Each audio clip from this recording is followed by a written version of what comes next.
Install Android 10 on Samsung Galaxy J via LineageOS 17.1.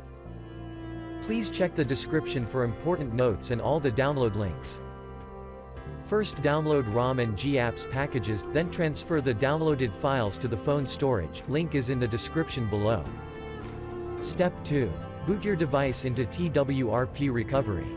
Once in TWRP, click on Wipe, Advanced Wipe, and select the check boxes, as shown in the image, excluding internal storage. Step 4. Swipe the button to wipe the device. Step 5. Go back to the recovery main screen, and tap on the Install button. Step 6. Navigate to the storage, and select the ROM zip file. Step 7. Finally, swipe the button on the screen, to install ROM file. Step 8. Flash the GApps zip package, in the same manner.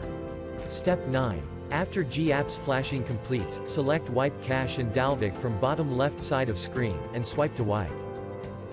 Step 10. When the flashing process is complete, hit Reboot System.